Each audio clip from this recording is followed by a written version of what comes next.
A'udzubillahi minasyaitonirrajim. Bismillahirrahmanirrahim. Robbi a'udzubika min hamazati sayatin wa a'udzubika robbi ayahdurun. Robbi shrahli sodri wa yassirli amri wahlul 'uqdatam min lisani yafqahu qauli. Assalamualaikum warahmatullahi wabarakatuh. Salam sejahtera untuk kita semua. Rahayu, namaste, om swastiastu, namo buddhaya.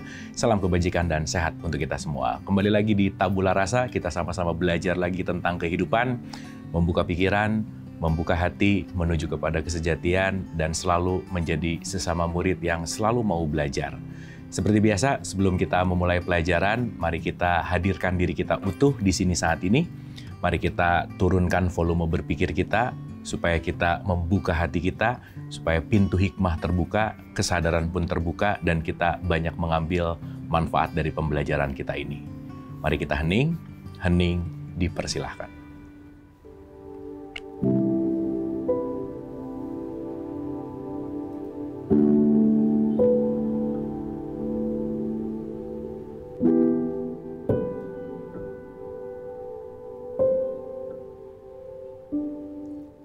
Selesai, terima kasih. Semoga kita sudah sama-sama di halaman yang sama, vibrasi energi frekuensi yang sama untuk sama-sama saling belajar. Dan tidak bosan, saya mengingatkan bahwa saya bicara di sini bukan mau menceramahi, bukan mau mengajari, bukan mau mentausiahi, bukan berarti paling benar, paling tahu, tetapi mudah-mudahan ini semua menambah puzzle-puzzle pengetahuan untuk kita meniti ke dalam diri, menuju kepada kesadaran dan selalu bisa menikmati kehidupan.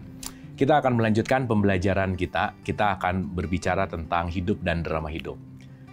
Pertanyaan simple aja. Hari ini kita itu menjalankan hidup atau menjalankan drama hidup?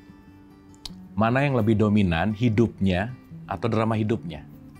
Jangan-jangan saking tidak sadarnya akan hidup, maka drama hidupnya yang selalu berputar-putar dalam keseharian kita.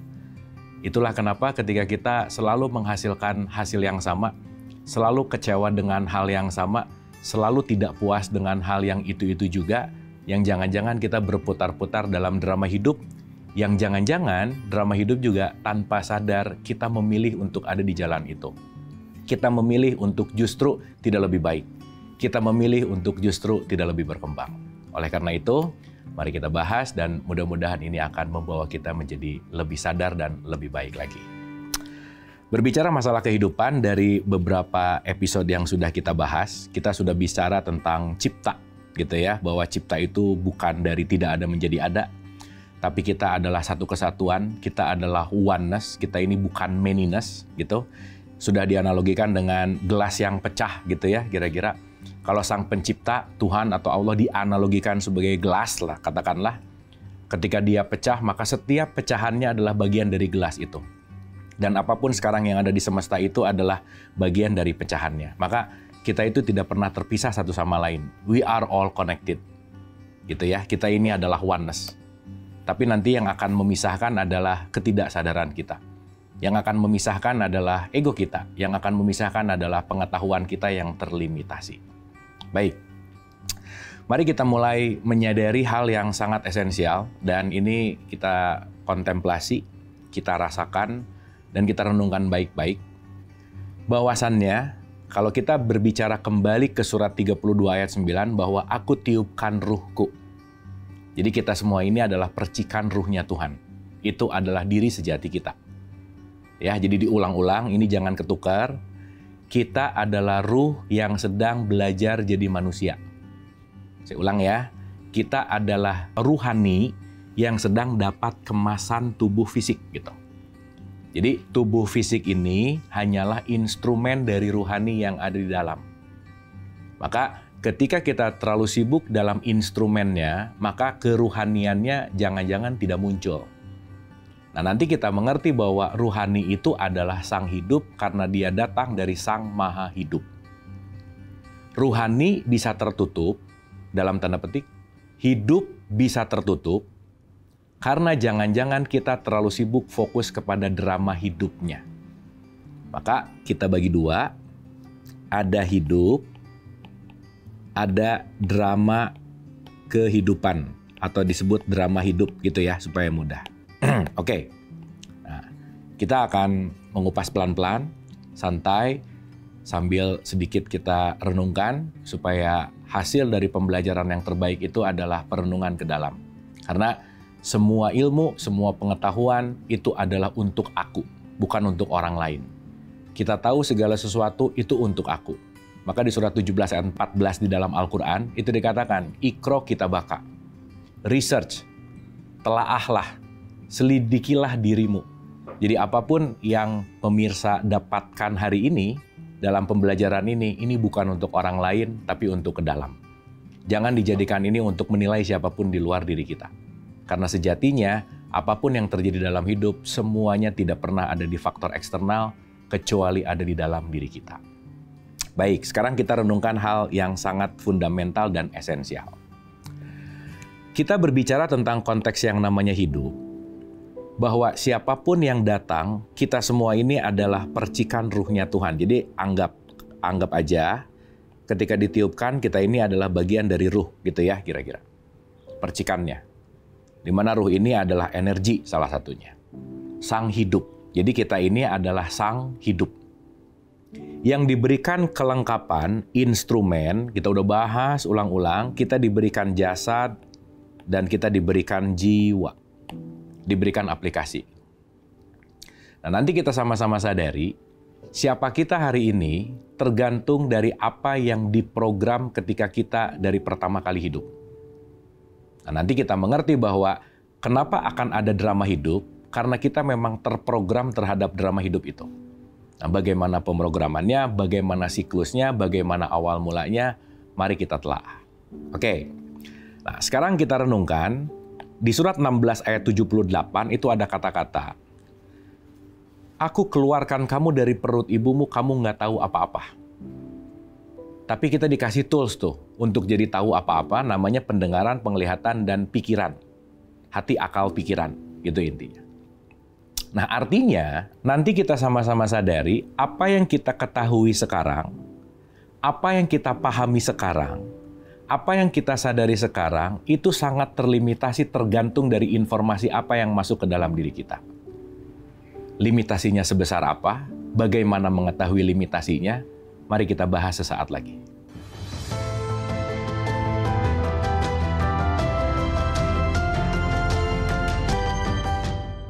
Masih bersama saya Bu Marlo, mari kita lanjutkan pembelajaran.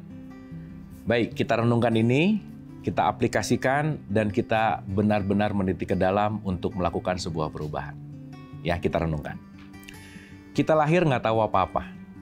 Jadi sadarilah bahwa kita ini adalah sang hidup yang analoginya besarannya kurang lebih sebesar kotak ini.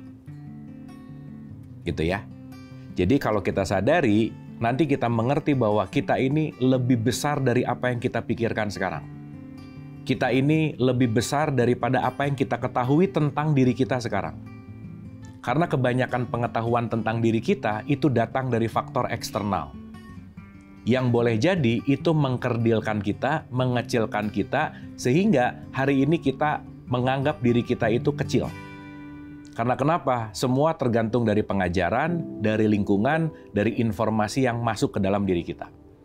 Maka ada yang mengatakan status statement yang sangat menarik, we are what we eat. Yang kita makan itu bukan hanya makanan fisik, termasuk kalau hari ini kita berbicara tentang informasi, informasi yang masuk ke dalam diri kita itu juga sebagian dari makanan dalam tanda petik. Maka diri kita sekarang itu juga tergantung dari siapa yang kita follow di Instagram misalnya. Siapa yang kita follow di Facebook gitu misalnya. Karena itu mau tidak mau akan memengaruhi diri kita. Maka berhati-hatilah terhadap apa yang kita makan, karena itu akan menjadikan diri kita. Oke, kita kembali kepada analogi. Kalau berbicara masalah hidup, berbicara masalah ruh, kita ini sebesar kotak ini. Tapi begitu lahir, kita dikecilkan menjadi kotak yang teramat sangat kecil yang di bawah ini. Ya, nanti kita akan mengerti maksudnya apa. Saya ulang. Kita ini sebesar kotak yang besar, tetapi pengetahuan diri kita tentang diri kita terbatas oleh kotak yang kecil ini. Nah, apa maknanya? Nah, saya kasih contoh sederhana. Setiap bayi yang lahir, itu nggak tahu apa-apa. Maka pengetahuan dia tergantung dari informasi yang didapatkan ketika dia mulai pertama kali lahir. Maka Informasi yang datang ke kita itu akan membuat limitasi terhadap apapun diri kita yang sejati. Nah, saya kasih contoh sederhana kurang lebih begini. Saya ulang lagi ya, sekali lagi ya. Diresapi, direnungkan. Kita ini sebetulnya besar seperti kotak yang besar, tapi sekarang kita dilimitasi dengan kotak yang kecil ini karena kenapa? Kita terlimitasi oleh pengetahuan, kita dilimitasi oleh informasi yang menjadikan kita hari ini. Nah, saya kasih contoh sederhana kurang lebih begini. Kalau kita berbicara tentang kelahiran kita, anggap aja ini pertama kali lahir gitu ya kira-kira. Saya akan menganalogikan sederhana begini. Anggap aja bayi yang baru lahir itu sama seperti laptop yang kita baru beli dari toko. Operating sistemnya udah ada, tapi belum ada program apapun di dalamnya. Clear ya? Berarti ketika dia belum ada program apapun, tergantung nanti si pembelinya mau install program apa di situ. Apakah mau install program A, program B, program C, itu tergantung siapa yang menginstal dan menginstalkan apa. Maka laptop ini tergantung dari siapa yang memprogram. Termasuk nanti diri kita. Dan nanti kita mulai menyadari 95% diri kita hari ini itu datang dari faktor eksternal. Datang dari program orang lain. Itulah kenapa 95% diri kita hari ini kita dalam tanda petik tidak menjadi diri kita yang sejati. Kita menjadi orang lain. Maka nanti kita mengerti 95% yang terjadi dalam hidup itu hanyalah pengulangan dan kebiasaan. Nah, dalam penelitian dikatakan kesadaran kita itu cuma 5%. Maka ada sadar dan bawah sadar. Bawah sadarnya itu 95%. Dan kita sehari-hari hanya mengulang-ulang sesuatu yang itu lagi, dan itu lagi. Jadi tingkat creativity kita itu cuma 5%. Maka di surat 32 ayat 9 kalimat terakhirnya, sedikit dari kamu yang bersyukur. Yang kreatif tuh nggak banyak. Karena yang banyak hanyalah pengulangan, mengikuti arus gitu. Sehingga untuk menjadi diri sejati itu sedikit kesadarannya. Maka yang sadar itu tidak banyak. Itu garis bawah tanda serunya. Oke, nah sekarang kita renungkan nih. Ketika terlahir, siapapun yang terlahir, saya dan semuanya siapapun itu, kita dalam keadaan formatnya zero. Kosong. Oke ya, zero atau kosong. Dan kita sedang siap untuk diprogram dan pemrograman kita yang paling awal itu datang dari kedua orang ibu bapak kita. Maka nanti kita kaitkan ya dalam satu hadis Rasulullah yang sangat menarik. Rasulullah bersabda kurang lebih seperti ini. Yang menjadikan anak ini Yahudi dan Nasrani adalah ibu bapaknya. Dan Yahudi dan Nasrani di sini sebetulnya adalah kata sifat gitu. Maka dia bersifat A, dia bersifat B, dia menjadi A, dia menjadi B, tergantung program yang diinstalkan kedua orang ibu bapaknya. Maka penting banget pendidikan untuk anak itu adalah pendidikan yang sangat selektif karena kenapa? Disadari atau tidak, pendidikan itu datang dari apa yang disampaikan dan apa yang diajarkan oleh kedua orang ibu bapaknya. Maka seiring anak ini beranjak dewasa, dia akan menjadi program. Maka kalau mau belajar yang terbaik, pembelajaran yang terbaik di dalam sekolah kehidupan ini, guru terbaik itu cuma ada dua sebetulnya. Pasangan dan anak, selesai. Pasangan dan anak kita itu adalah pembelajar atau guru yang terbaik untuk benar-benar merefleksikan sifat kita. Karena disadari atau tidak, apa yang diajarkan ke anak itu adalah sifat kita yang kemudian itu akan muncul terhadap anak dan akan feedbacknya kembali kepada kedua orang ibu bapaknya. Singkat cerita, kalau sekarang misalkan yang menyaksikan ini anaknya agak-agak bandel, direnungkan aja dulu diinstal program apa nih si anak gitu kira-kira. Dan itu pasti adalah refleksi untuk kedua orang ibu bapaknya untuk saling belajar. Maka pasangan dan anak dihadirkan untuk sarana saling bertumbuh, saling belajar. Karena di situ nanti pembelajaran tertinggi dalam kehidupan itu datang dari pasangan dan anak. Oke, nah sekarang kita renungkan nih. Ketika belum tahu apa-apa, ini let's say adalah anak gitu ya kira-kira. Ini tuh masih kayak laptop kosong nih. Masih kayak nggak ada apa-apa programnya. Maka kelak, dia akan diinstal oleh kedua orang ibu bapaknya. Diinstal program kepada si anak ini nih.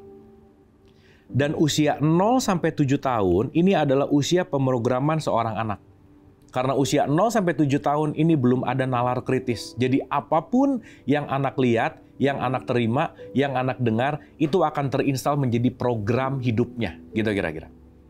Maka tidak akan pernah lepas sifat anak itu pasti sangat mirip dengan siapa yang akan memberikan programnya, yaitu kedua orang ibu bapaknya. Jadi tahapan pertama, usia 0 sampai 7 tahun, si anak ini akan terprogram. Sampai sekarang, ini adalah program bawaan yang diinstal semenjak kita lahir. Seperti apa programnya, dan bagaimana merubah program agar hidup ini tidak terlalu banyak drama hidupnya, kita akan bahas sesaat lagi.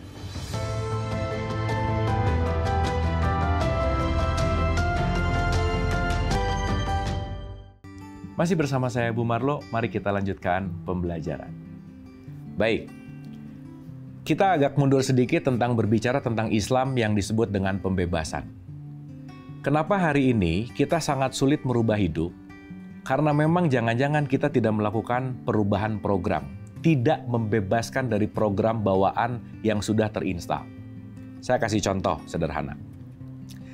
Sifat alamiah kita semua itu adalah kasih sayang, compassion, welas asih, dan di situ pasti ada kedamaian.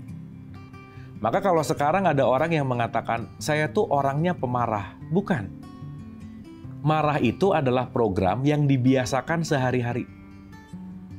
Maka semua program itu akan menjadi kebiasaan kita sehari-hari sampai saat ini.